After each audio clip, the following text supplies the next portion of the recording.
Join us as we share our experiences, strength, and hope. When the world says, give up, hope whispers, try it one more time. Welcome to Sharing Our Stories. My name is Slim, along with Nani Al-Jalil from Tribe Recovery Homes, and our guest, Rock Kihega from Oklahoma. And if you're tuning in for the first time ever, whether you're listening to us on the radio, on YouTube, or on Facebook, this program is about addiction and recovery. We bring in guests to talk about their struggles with addiction to drugs and or alcohol, and to let you know where they are in their recovery, because we want to share that, yes, people recover from addiction, that you don't have to suffer for your entire life. And if you know somebody who's suffering an addiction, or you are, we want to let you know that yes, you can do it, or yes, you can support that family member and you can watch them do it. You can watch them recover. So thanks for being here. Nani, before we get started, how are you? I'm doing really well. Yep. See, we got us on all cameras. Okay. Cause you know, the camera deal around here. I want to make sure everybody can see you.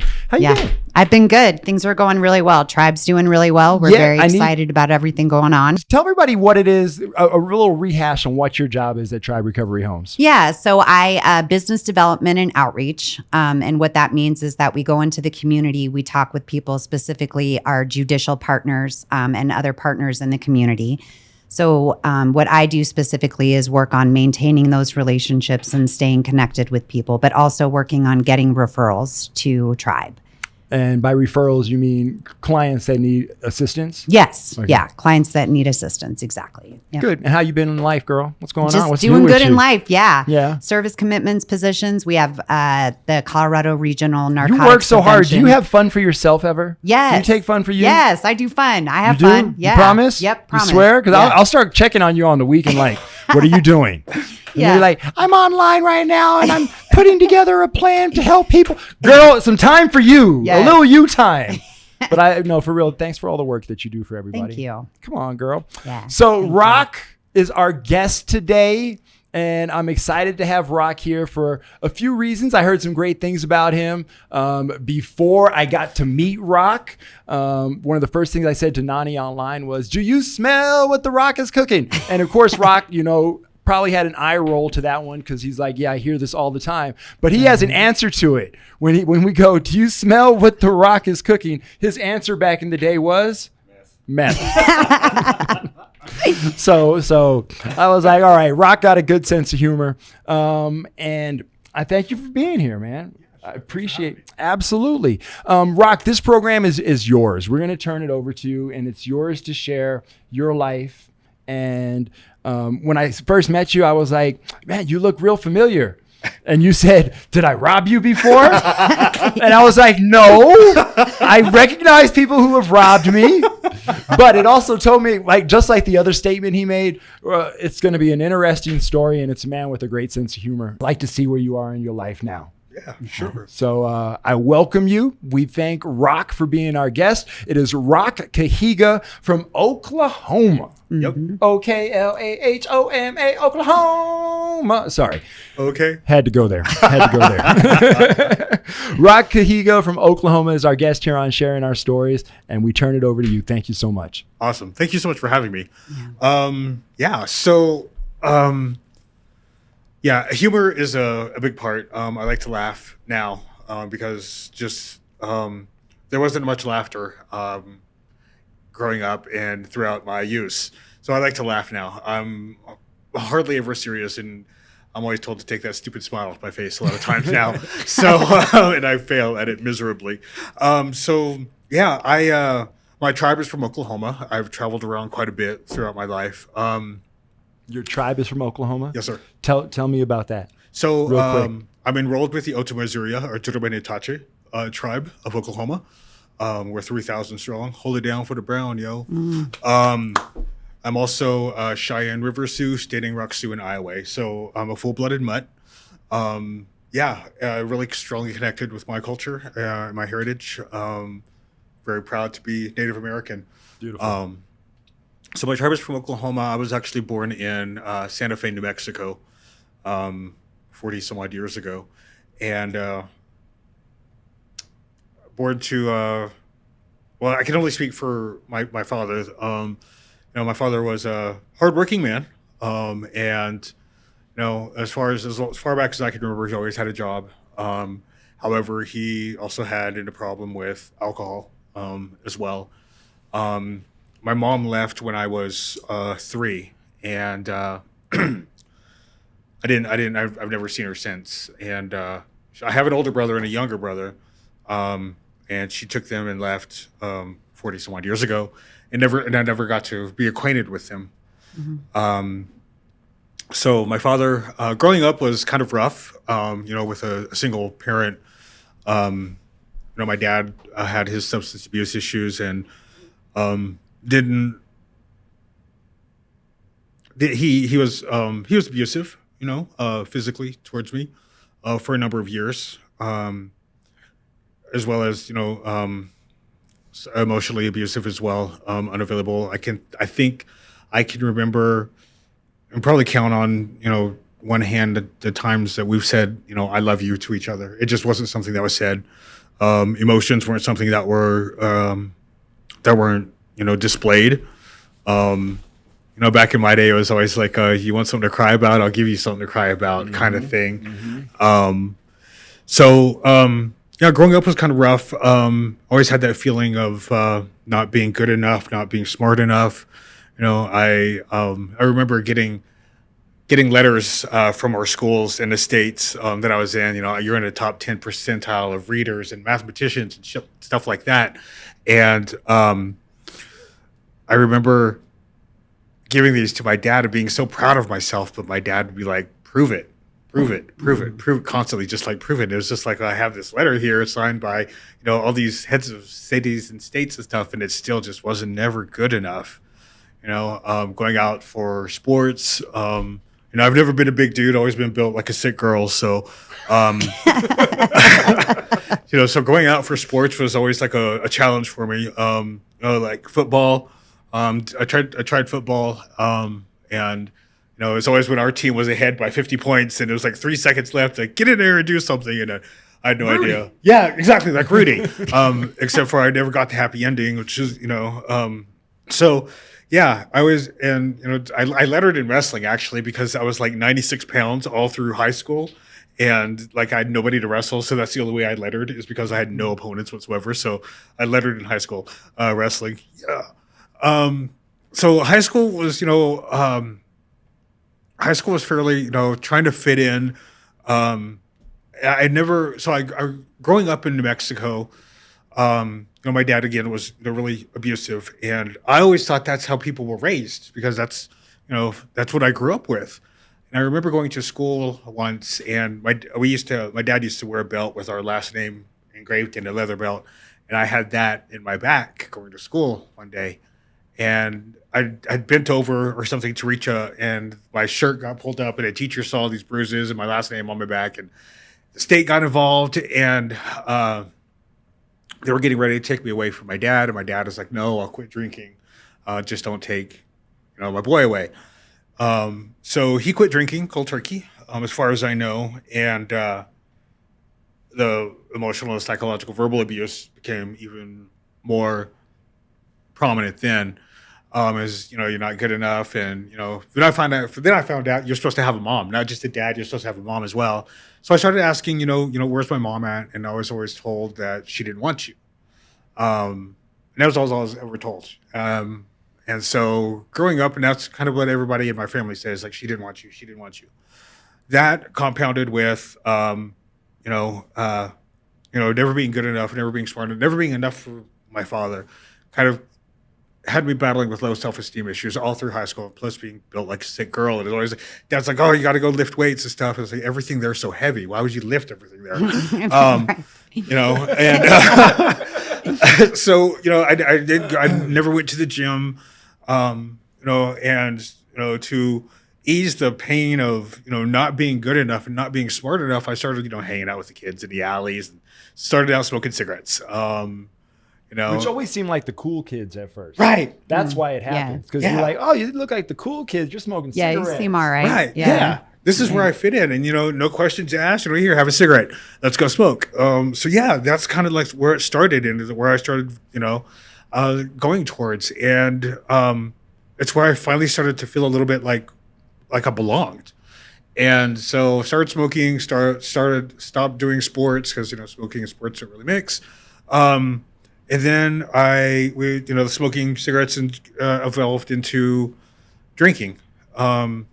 And when I drank, I remember back when I started drinking, it was like, your dad would give you $20, drop you off at the rolling rink, and that would be the night. They didn't give a crap where you were before cell phones and all that. So I would take that $20 and we would go to the projects in Bernalillo, New Mexico, and have our older friends buy us alcohol, and we would just drink all night long. And I remember drinking 40s of Mickey's and Oldie. Oh, yeah. Being like 13, 14 years old and thinking this was great because these people liked me. These people accepted me as the little skinny kid that didn't do good at sports. And I was still smart, trying to achieve academically, but I was attracted to the projects in Bernalillo. This is where I belong. These are my people. And I could forget about not being good enough, and I could forget about not having a mom, and I could forget about everything, and just let loose. And the more I drank, the more I forgot. And that's, how it started. And that's from the moment I started drinking, that's how I started. Just drink to forget and fit in and be okay with myself finally. And so that continued on. And it evolved into skipping school, missing school, grades dropping. And through all this, it was never a problem with my dad. My dad, once he stopped drinking, he turned into his career. And I kind of fell by the wayside. I kind of got to do whatever the hell I wanted to do. No curfew, none of that stuff. And it was just, I got to do what I wanted to do. And I ran unchecked throughout middle school, throughout high school. And then I started smoking weed. And I thought, this is it. I'd arrived. At 49 years old and about 14 years old, I think my father had a massive heart attack. And as you can imagine from, how much I would talk about it, my dad was my world, my best friend. And so I almost lost my father at 49 years old, and it really shook me to my core. And it changed. So we left New Mexico and went back to Oklahoma, and got to Oklahoma, and I was still, the guy from the big city in Oklahoma. I went from Albuquerque, New Mexico, to a population of Tonkawa, Oklahoma, to a population of 3,000 people. And so the culture shock there was just huge. And I never ran into racism until I moved to Tonkawa, Oklahoma. And Oklahoma's predominantly made up of Native Americans. So going back to Oklahoma, it was like being told you're nothing but a drunk and you're a paint sniffer and you're all of these things, and I've never done inhalants, but I drank, so it's like I always told myself, I was like, I don't want to be a statistic, but still, going back to Oklahoma and doing, well in school for a while, and it still wasn't good enough. It still just wasn't enough. So I started doing sports again, started going out, and I was trying to do this balancing act, this dual life of, being what my father wanted me to be, as well as like where I wanted to fit in. And then it finally fell by the wayside that, I'm never going to be what my father wants me to be. So let me do what I want to do. Quit sports, grades went down the tank. Ended up just like going in partying all the time. Met up with all my friends were older than me by a couple of years. So it was always, partying, going to school, going through the motions, I was always the class clown, always trying to make people laugh. And just there to have a good time. And so I started hanging out with some friends, and I remember smoking and drinking it used to be just Friday through Sunday, and then it became Friday through Tuesday, then Tuesday through, and it just became a constant thing, going to school drunk, missing school because I was too drunk. And then cocaine showed up. And I remember being scared at 16 years old because I'd heard so many horror stories about cocaine, like it's going to kill you. So cocaine showed up, and I made sure that everybody did their cocaine before I did mine. I'm going to be the last, because if their heart explodes, then I'm not going to do it. That was my right. That was my Guys thought. around Yeah. me. Well, then you know what? I'm not going to I'm out. Right. Yeah, that was it. I was like, I'm not going to do it. And I remember they cutting up lines on a Ouija board, and you know, right? That was the first time I ever man. did coke was on a Ouija board, and I was like, this is going to end well. So yeah, everybody did their lines, and nobody died. So I was like, fuck it, they're not going to die. I'm not going to die, and I did it, and everything, you know, went numb, my face and my emotions, and I was like, okay, this is cool. This is great. This is wonderful. I can you know, function. And being drunk kind of faltered when I was on cocaine. So coke really did the trick for me for a while as well. And it was coke, and then mixing coke with weed, and then mixing coke with weed and alcohol, you know, doing stupid teenage things. And that lasted for a few years. And then meth showed up, and everybody was like, oh, you like coke? You're going to love meth. You know, it's going to, you know, everything that you are on coke is going to, you know, you're going to be magnified on meth. I was like, okay, cool. I'm the best person in the world on coke. Let's be even better. These are the lies that they tell, right? Yeah. And the lies you tell yourself. And the lies I tell myself, exactly. So the first time I tried meth, and I did this line, and the whole right side of my face caught on fire, and I was up for days. And I just remember like feeling like I was on top of the world, and not missing anything was really important to me. Not being left out, or not being on anything that I thought was important, which wasn't school, which wasn't anything. And so it started out as snorting lines, and then smoking. And I always told myself, I'm never gonna shoot up. I'm never gonna shoot up. Well, it never became to the point to where it's like, okay, hell, why not? You know, snorting wasn't doing what it was supposed to be doing anymore. Smoking, it wasn't doing it anymore. And plus, I like my teeth, even though they're jacked up. I still like my teeth. And so I was like, I'm going to shoot up. And so I started shooting up. And I remember the feeling of everything going away, going fast. As cliche as that sounds, but just everything just numbing. And I thought, okay, I'm going to be okay. I can be okay. I can function on this, you know? And I had gone to college. I graduated. Okay. So back up a little bit. I was in my senior year in high school, and I was in school suspension. My senior year in high school, taking 4 years of English, 4 years of science, 4 years of math. And in-school suspension basically meant that as soon as I stepped foot on campus, my principal had met me as soon as I met on campus, and I was escorted to his office. I shared his office for the last semester and a half of my senior year, to where I went into his office, and I had to sit in his office where I did my schoolwork. While you were shooting up meth. Yeah. Yeah. So I'm there, and I was doing all of my studies, and thinking that meth was making me be able to concentrate and do better and do all of these things, thinking that, you know, this is what a normal high school student does. Mm-hmm. You know, while everybody else is out, you know, being able to go to the classes, I'm stuck in the principal's office, doing 4 years of studies in order to graduate. And I did it. I graduated. I graduated 46 out of a class of 45. So they actually skipped one line in my transcript, and then there's my name. And so I graduated, and I thought that was it. I thought that was the greatest thing in the world, being able to graduate high school. And my dad was there, and my family was there, and there was no mom still. I remember. And, you know, seeing all these people with moms and dads, you know, celebrating this momentous occasion is just like, even though I'm supposed to be joyous, I still felt this, why am I not good enough? What's wrong with me, other than the obvious, that I can't have a mom, you know? And that's something that's always plagued me throughout my whole entire life.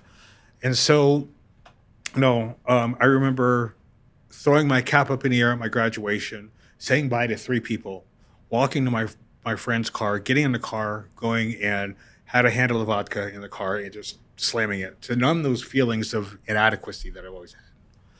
then going and shooting dope and smoking dope, and it just that cycle. And then I got into college, and I don't know how I got into it. It was community college, but I got into college. So everybody gets into community college, right?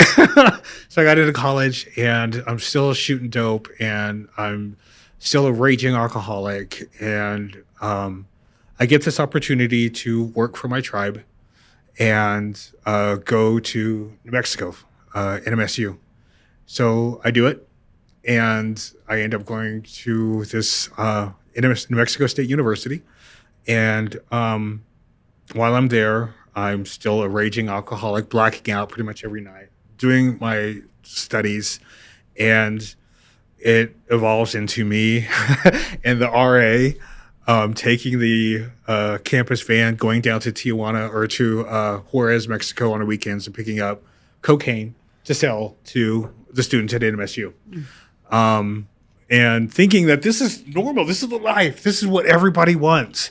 And, you know, I graduated that and went back, worked for my tribe for a while. And I thought, you know, I was able to, I didn't think there was anything wrong with my alcoholism. I didn't think there was anything wrong with my drug use because I was still doing these things, these things like, you know, graduating and going to school and still excelling. And what my father thought. You were functioning. Yeah, I was functioning. What my father thought fell by the wayside. I was like, fuck it. I thought, you know, F it. I'm doing these things, and it's still nothing's ever going to be good enough for him. So I'm just going to do what I want to do, and so I still continued to do this. And I worked for my tribe for a while, and I was going on these conferences and stuff, like 18 or 19 years old, and I thought I was balling, and you know, going to these conferences, going to these hotels and racking up bar tabs. You know, I'm not even old enough to drink, but I'm on these EPA conferences and stuff and racking up bar tabs and thinking that this is fine. You know, missing parts of these conferences, going back, you know, trying to work on these grants for my tribe and still thinking that I'm okay. And then the law comes into play. And I get pulled over at like 19 or 20 after I think it was a high-speed chase. And getting out of the car, being as belligerent as I am, and you know, weighing like 100 and something pounds. I didn't break 100 pounds until my sophomore year in college, thinking that was normal as well. So I get in legal trouble, and they tell me that I have to go to AA because I had gotten open containers, minors in possessions, all this stuff. I had no drugs on me, I don't think, at that time, and so in order to keep my job, I had to go to 5 meetings a week. And I thought that was just ridiculous. And I threw a fit, but I did it for a little while. And then I was like, no, I don't have a problem. This isn't for me. And so I lost my first job and thought, okay, this is whatever. And started working for my tribe's casino and thought that was fine, still going to school, and did that for a little while, and then that stopped working. And then it was just like I was going to the bigger cities, networking, as I called it, and becoming more involved with methamphetamines. Alcohol was kind of fading away because it didn't do anything for me anymore. And so it was more meth. And then introduced that I could start making meth and not buying it, get out of the way. Yeah, I started making meth and running meth from Oklahoma to a 5-state region around, you know, Oklahoma, Kansas, Texas, New Mexico, Colorado. I put like 16,000 miles on my car in a month, you know, running, selling drugs, and thinking this is it. And all this whole time as well, fooling my father into thinking that I'm still in school doing the great and working at a casino and doing all of these things. And finally he was proud of me, but he was proud of me for the wrong reasons because he thought I was still in school. He thought I was still doing good in school and I was working at the casino. But meantime, I'm making meth and I'm selling meth. And I had him fooled enough to think that he was finally proud of me. And then legal trouble started happening again. I started getting pulled over more and more. drinking, stuff like that. But I was able to get this job as a wildland firefighter for the U.S. Forestry Service. So while I'm on meth, I'm working at this government job, and every time I would get pulled over, I would have I would have like a meth lab in the backseat of my car. But I would have these facades on and these badges, these government badges, and the cops would let me go each and every time. And I'm just like, I have just finished shooting up, and I'm geeked out of my mind, and there's, probably half a pound of meth in the floorboard of my car. And the cops would, oh, hey, yeah, I know you're going to this or you're going to that job and blah, blah, blah. And they would let me go. I would skim by the skin of my teeth. Now, mind you, I'm still like in my early 20s and under 100 pounds, thinking I'm, God's gift to everybody, and looking like death run over twice. And having this job, being able to travel throughout the United States. And my dad was proud of me. He didn't know about the drug problem. But all he saw was the fact that I had these jobs. He saw the materialistic things. He didn't see the fact that I'm killing myself. And I thought I was happy because my dad was finally proud of me. So I was still functioning, still doing these jobs, traveling throughout the United States. Started going to school to become a paramedic and did that with the U.S. Forestry Service. So I'm saving lives and riding around in the back of a rig and putting rigs in my arm at the same time, doing that. And it's just, things just started going out of control to where it's like meth became more important, where I found out I could start selling meth more, and I didn't have to travel around so much. So I quit the U.S. Forestry job, started being a meth cook full time and selling meth full time. And it stopped working after a while. People would be in the trees, and people would be on roofs, and people would be losing their minds. And there would be always me that would be rescuing them out of the trees, rescuing them off the roofs, talking them out of this, talking them out of that, and running my meth business. At the time, I ran it like a regular business. I didn't take your TVs. I didn't take your guns. I took folding money. If you didn't have it, don't come to me. I was cold-blooded. I would kick down your door if you owed me $20. I would stand outside your house. It started turning me into a person I didn't like, but I didn't know it at the time. Looking back in hindsight, but I was insane running around on meth, staying up for days on end, and thinking that was normal, picking at my face, all the horrible stuff that we do when we're losing our minds. I lost my father in 2007. I remember when I'd lost him and I came back. I was out on a bender that weekend, and I came back. I thought it was going to be like any other weekend. And I pulled up to my best friend's house, and I had a handle of Jack on me, I think, and walked in and started automatically smoking a joint and just slamming this bottle. And she's looking at me like I had lost my mind. And she's like, what are you doing? And I was like, hey, let's party. And she's like, your father died. Your dad died. And I was like, no. I was like, no, you're not. I was like, no. Called my stepmom, and first thing she said is, I'm leaving the funeral home. And you figured that would have stopped somebody. No, I just started drinking even more and got through that, his services, without drinking, without any substances or anything. And I believe the day after we buried him, I found myself with my friends, so-called friends again, putting a needle in my arm and not wanting to feel that. And I left Oklahoma and went to Kansas, and stayed in Kansas for about 6 years, and was meth had evolved into crack and everything. I didn't discern at this time. I wanted to numb the pain of not having my father there anymore. So this turned back into alcohol, started drinking, and I remember waking up once in jail again, covered in blood. It wasn't mine again. And the cops had given me my car keys, and I don't know why, but they said, "Here, your car is over here, here," and let me go. And so I went, staggered to my car, and the first stop I made was to the liquor store. And I bought a thing of Jack again, and I remember not showering, still wearing the same clothes, blood soaked, and knowing that this is not normal. People don't do this. Mm-hmm. And so I drove back down to Oklahoma where I had some family and was asking, it's like, hey, I need help. Some of my family at the time, they were just like, I hope you find it. Shut the door in my face. Went to some friends and they were like, why don't you just stop drinking? I was like, F if I know, I don't know.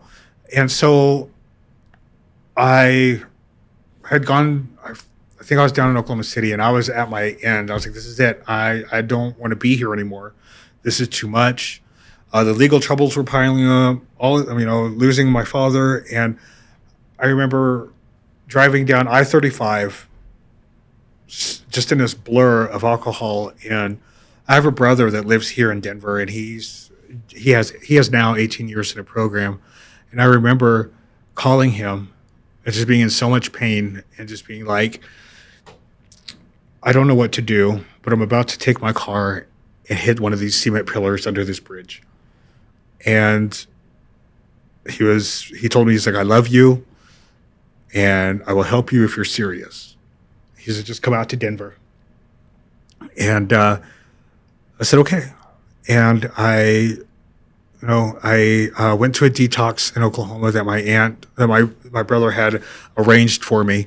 So I detoxed, got out, and went back to my place, packed up everything that I thought was important, clothes, and drove here to Denver on a whim and a prayer and a little bit of hope that what I had been doing wasn't working anymore.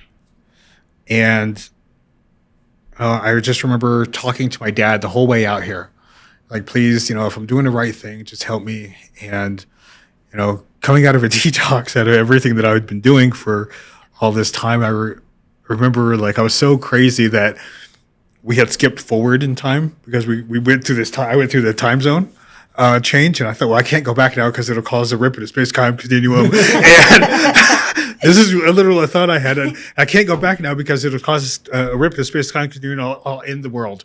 That's how important I was. And so, as you are, as I was, I'm not that important, dude. I think everybody is. It's my personal opinion. So I get to Denver, and I get 12-step by my brother and a friend at a coffee shop basement, and went to my first meeting the next day, I think, and here in Denver. And I got sober here in Denver, and I got about 5 years under my belt, 4 years, 5 years, and I moved to Chicago. I got a great job offer to go to Chicago.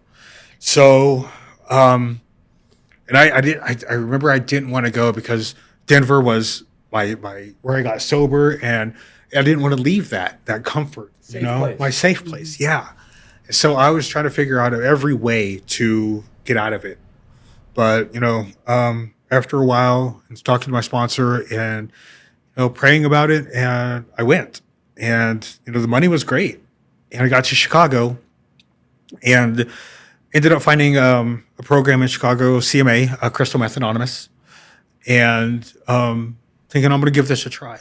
I'm gonna give this a shot. And I went to, start going to meetings on a regular basis, and then it just kind of started feeling empty. Like I was going through these motions, but I didn't get a sponsor while I was in Chicago. I, wasn't doing the step work while I was in Chicago, and it was just me going to work and me, proving myself to myself that, I'm employable and I'm here for a reason. And so I stopped going to meetings, stopped doing everything that I was supposed to do, stopped making myself available, stopped calling the people that I had known in Chicago. And the next thing you know, I'm back to putting a needle in my arm. And I remember sitting in my condo in Chicago, loading up this rig and looking around at everything I'd worked so hard for. And, my little empire, and looking at it all and thinking, I'm going to lose all of this and still push a needle in my arm, and continuing to do it, and I was functional, I guess, maybe for about a year or two. Then the mess started getting the better of me. Then it just became where I wanted to work from home, and I was allowed to work from home, so it allowed me to isolate more. And so once I was able to, start isolating, work from home, it was off to the races. I wouldn't work. It would just be like putting a needle in my arm, running around, doing drugs, but still collecting that paycheck from this job. And then it got to be where they wanted me to come back into work. And I was like, no, I can work from home. Like, no, you have a team to manage and I can manage it from home. And I lost that argument. So I ended up going back to work. And then I started trying to find ways out of work, FMLA, all of that good stuff. And I tried to use FMLA on my teeth, of all things. And it didn't work. So my job and my boss at the time, she is an RN.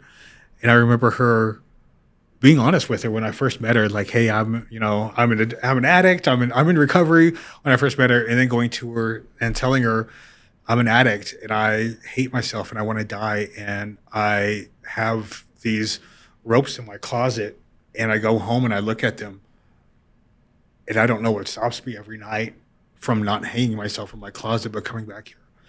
And she put me into detox and she put me in rehab and she did that, she did everything that she was supposed to do. And it still wasn't good enough. I just didn't want to be there. I just wanted to continue to use. And so I ended up quitting that job and left Chicago. And I was going on my farewell tour is what I called it. And I was ready to end it all. I went back to Oklahoma, burned all those bridges in Oklahoma. Every bridge that I could burn, I burned. Every person, person that could hurt emotionally, I hurt them. I just didn't give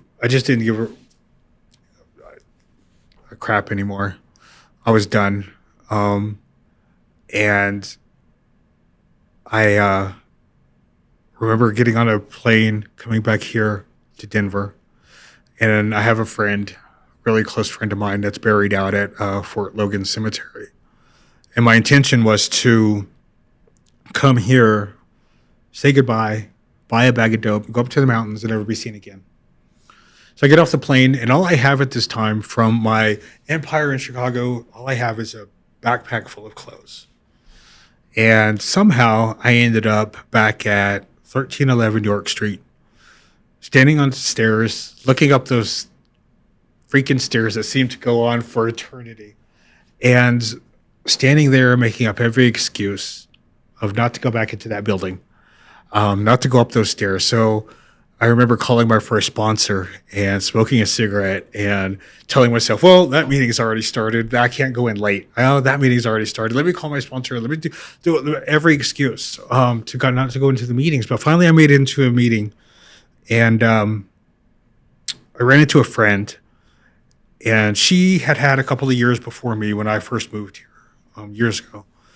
And I remember just feeling so ashamed walking into those rooms. It's like, what if somebody sees me? I don't want to tell them I'm relapsed. I'm the only alcoholic and addict that's ever relapsed, And I remember walking up to her, and she comes up, she gives me this big hug because she hasn't seen me in close to 10, 15 years. She gives me this big hug. She's like, oh my God, hi, how are you?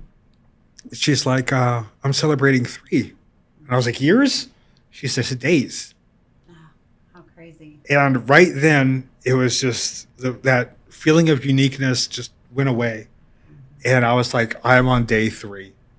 And being able to sit with her and sit in the meeting with somebody that knew where I was allowed me to sit there throughout that whole day. And so I called my brother back up and said, this is where I'm at.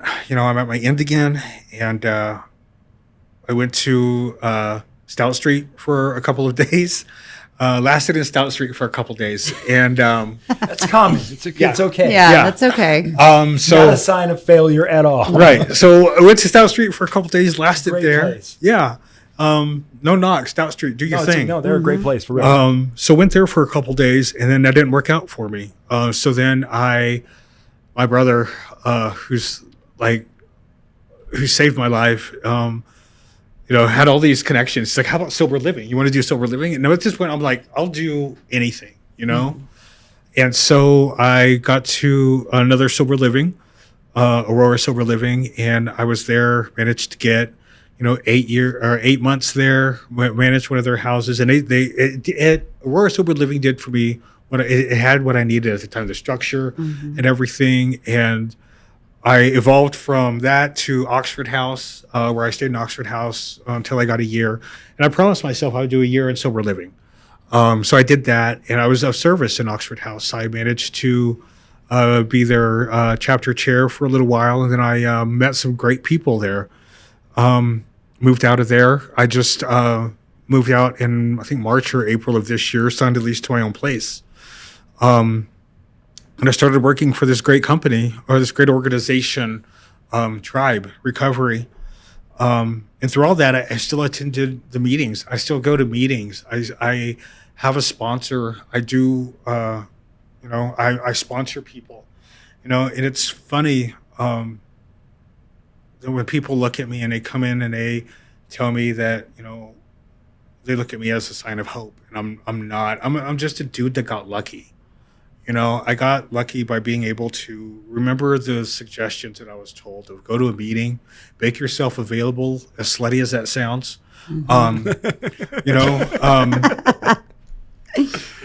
Give back what's been so freely given to me. And today I have a life where I get to help people on a daily basis. And it's, of all the jobs I've ever had, this is the job that I look forward to the most. I don't fear going to work. I don't fear what people think, because I love my job. For the first time in so many years, I love my job. I love what I do. I help people. And, I share my story with people. And I can sit across from people and tell them wholeheartedly and honestly that I know where they are because I've been there. I go to meetings. I just lost my mother, my biological mother. I call her my carrying case because I've never met her. So I lost her. I found out through Instagram. Thank God for social media, Thank right? God. Yeah. So I found out through social media that my biological mother, my carrying case, had passed away a few weeks ago, like 2 weeks ago. And so all the range of emotion that you think that, you'd feel, like the anger and rage and all that stuff, I felt for this stranger. And I finally got to see her for the first time in her obituary. And seeing her finally made me realize, honey, that this is just a person. My dad did the best that he could do given the situation that he was given. And it took me so long to get there and to realize that. And I wouldn't have gotten there had I not done some work. The 12 steps of Alcoholics Anonymous saved me the first time around. And it's an amazing program, and it did what it was supposed to do. It relieved the want for me to want to drink. And so through that, I was able to realize that, my dad was just a man. He was just a human being doing the best that he could. And, he was battling his demons. I was too young to see that. But I see that now. He was battling his demons just as I was battling my demons. He was doing he was doing the best he knew how. And when I saw my mom in an obituary, it finally put a face to this void that's been there for the past 40-some years. And made me realize that this is just a person as well, battling her demons. I don't know why she did what she did, and I'll never know, but there's a reason. And it made me the strong person that I am today. So today I'm able to give back to my community, and to help, in a positive way. I hear so much when I'm doing my job. It's like I didn't know that resources out here like this were available. Right. And I didn't. The multiple times I went to jail, there was nobody in the lobby waiting for me, giving me hope. And that's one of the things that I like is being able to see and being able to let people know that there's hope out there. And you don't have to go through the trudges and the ditches, and you don't have to, your rock bottom doesn't have to look like mine, you know?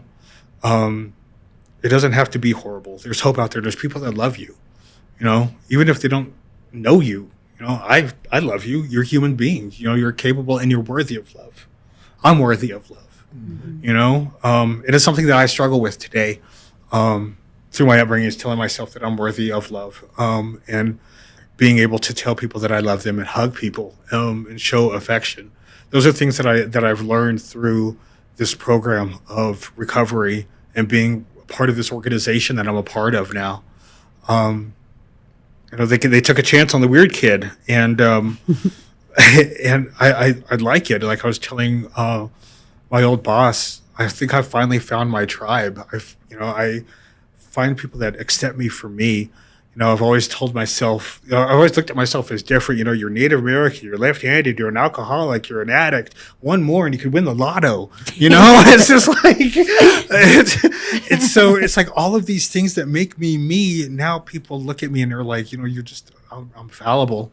And, you know, people tell me that, you know, I have something. I don't know what it is. I don't think of myself as extraordinary or anything. I'm just a dude who got lucky, who found the rooms of AA and A. I now attend CMA. Go ahead. Why do you say I got lucky? Because when I heard your story, you put in work. Yeah, you did. Yeah. Mm-hmm. So I mean that's not luck. So why do you say you got lucky? I got lucky by saying I got lucky by getting into the rooms, and still being able to get into the rooms and go into the rooms, finding my way back. With a little bit of help and a little bit of guidance, remembering the suggestions that I was told, you know, raising my hands when asked if I can sponsor people. So I got lucky in that aspect. Okay. That's how I got lucky. I get it. The work that I've done is mine. You know, I just celebrated 2 years on the 21st of October. And Very big deal. Congratulations. Thank you. And it's something that I hold to my, you know, for those that know me, you know that my life, it's transparent. I like to make people laugh, and I try to find humor in all of those things that I do, because in my addiction and in my alcoholism, I never laughed. I was a horrible, mean person. You were standing outside people's houses. Right. Yeah, kicking That kicking sounds doors like a down. horrible, Yeah. mean person. That Right. sounds like a scary guy. Yeah. And so I hurt a lot of people. And so I like, now, you know, I like to laugh. I like to be able to make people laugh and find humor in things. Even if it's, you know, you shot up last night, cool, at least you're here. You know, people come to me all the time and they're like, oh, I effed up. I relapsed. And being somebody that's relapsed, it's like, it's not a F up, it's a mess up. Yeah. Because you still have your life, you still have, you know, your resources. You still have somebody here that gives a damn about you. I was like, you may have just met me, but it's me. You know, I'm here and I'm going to help you as much as I can. You know, I'm that person that gives a damn now. And I can do that because somebody gave a damn about me once, and they still give a damn about me. I'm loved. So the least I can do is love somebody else in return. I'm cared for and I'm protected. Every day, I'm protected by my higher power. And that's something that my sponsor has always told me. No matter what, no matter how much you get freaked out, you're loved, you're cared for, and you're protected. And that's something I share with everybody is no matter what happens or what you're going through, you're loved, you're cared for, and you're protected. Mm-hmm. You know, by your higher power, whoever that may be, God, Wakanda, you know, whatever you choose to call them, you know, that person is always looking out for you. And even when you know, looking back in all my addiction, you know, being homeless, running the streets, you know, I never went without. I had food.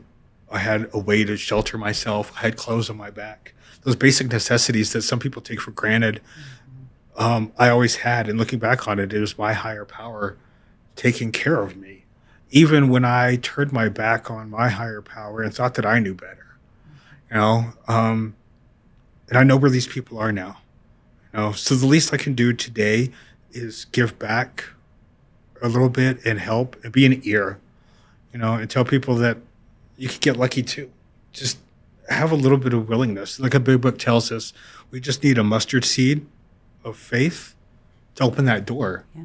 And that's all I had a lot of times. The first time when I wanted to kill myself and driving down the highway, brother said, if you really want help, it's there. All I had was a mustard seed of faith driving out here on a whim and a prayer. That's all I had. And it got me through. And coming back again to these rooms, all I had again was a little bit of faith that this is going to work this time. Because everything else quit working. The needle quit working. The bottle quit working. Everything else quit working except for the faith that I had in my higher power. Looking back, my higher power is always there, making sure that I was taken care of, even when I was out screwing up. And it was a great thing to be able to find my tribe now. Celebrating 2 years, it's great. I worked really hard to get to where I am today. And this time, I think it's so much different. Because I know when I get in my head and I get in my feelings and I get uncomfortable that I can sit there and I can sit in them. And I have this tribe of people around me that will support me through that and let me be me authentically. Even if I show up as a wreck, I can still show up as that wreck and they're going to love me and take care of me and want me around unconditionally. Mm-hmm. And that's, for the first time, it's been really awesome to be able to feel and emote and tell people I love them, and tell people that I care about them and really genuinely mean it. And it's been amazing. And so the least I can do is, give back a little bit in any way I can. Yeah. So that's it for me. And all I got to say is, if you're out there and you're struggling with anything, addiction, I'm here. You can find me on Facebook. Damn It Rock is who I am on Facebook. It's something that everybody says, damn it, Rock. You can find me on Facebook. Reach out. I'm an ear to listen to. There's hope out there. There's help out there. You don't have to struggle, and you don't have to be alone. You don't have to do this alone. That's all I got. Thanks. Tell them where they can find you working with Tribe. Oh, yeah. So I can be found at 1370 Elati Street, which is right across the street from the Denver City Jail. It's called the AIDS Center, which is the Assessment, Intake, and Diversion Center. I'm there Monday through Friday from like 9 to 4. I'm there helping out, getting people into sober livings, finding them the help that they need, not only sober livings, but if they need substance abuse, mental health help, I'm there. I work in a cooperative environment, so there's multiple agencies that come through there on varying days.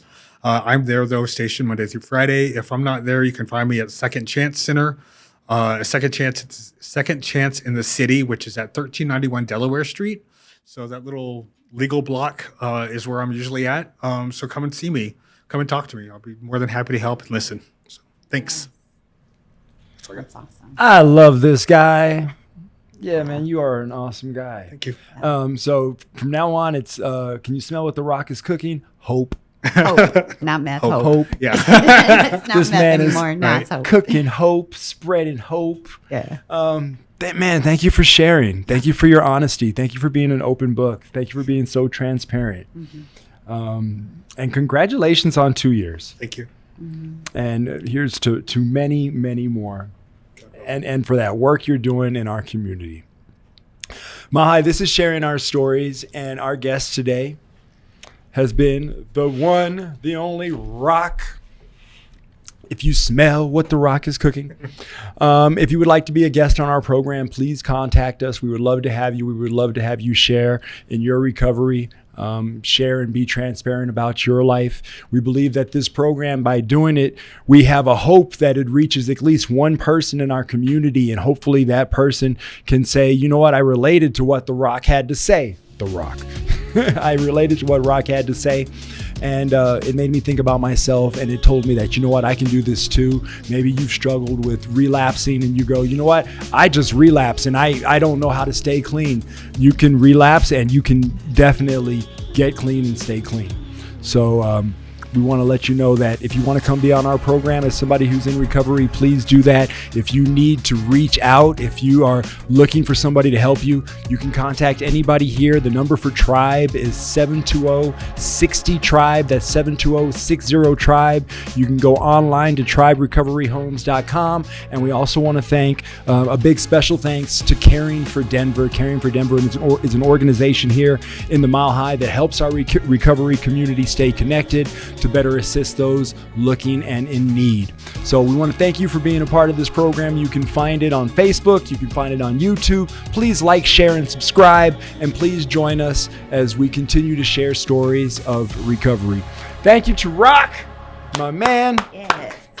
And we will see you again, Mile High, for sharing our stories. Thank you.